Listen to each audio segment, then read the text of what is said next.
So with Trump's and Netanyahu's war in the Middle East escalating, other stories have kind of been pushed to the background, understandably. However, there are some things that have happened that undermine the rule of law and democracy over the last week that I really think you should know about. So starting with the rule of law, the Justice Department has proposed a new regulation which would authorise Attorney General Pam Bondi to suspend state bar ethics investigations into current and former Department of Justice lawyers. So this would directly undercut the power of local bar associations to hold government lawyers to account.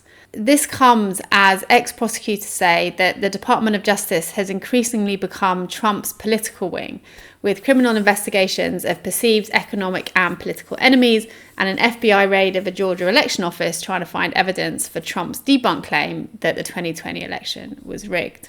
And then the Trump administration asked the Federal Appeals Court to revive Trump's executive orders that tried to punish 4 major US law firms. So they argued that the federal judges overstepped their authority by blocking directives that rest with the president. However, the law firms have said that no, what was happening was that Trump was illegally retaliating against them for representing his political adversaries.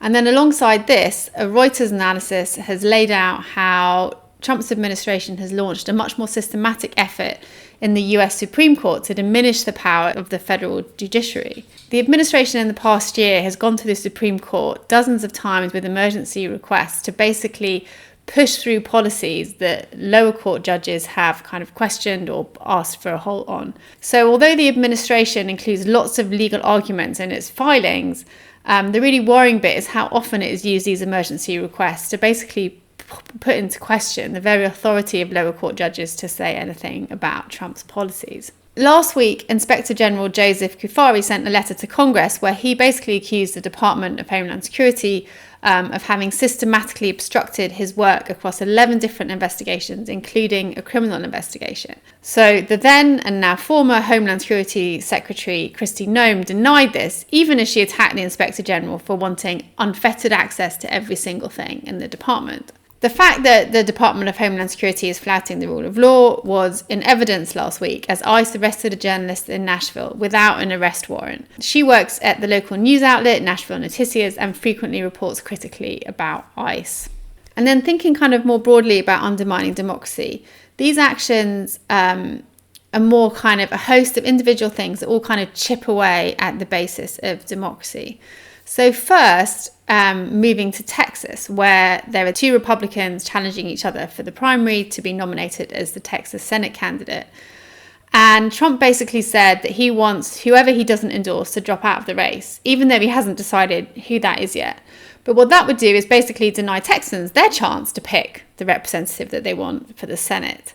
And then Republican Senators Ted Cruz and Tim Scott have asked the US Treasury Department to approve a $200 billion tax cut without prior authorization from Congress. The next thing that happened is that the US officially deemed artificial intelligence firm Anthropic a supply chain risk. And that's the first time that the government has ever given a US firm that label. And this is really an escalation because what's been going on is that Anthropic has refused to give the government unfettered access to its AI tools because Anthropic is concerned that they would be used for mass surveillance of US citizens and autonomous weapons.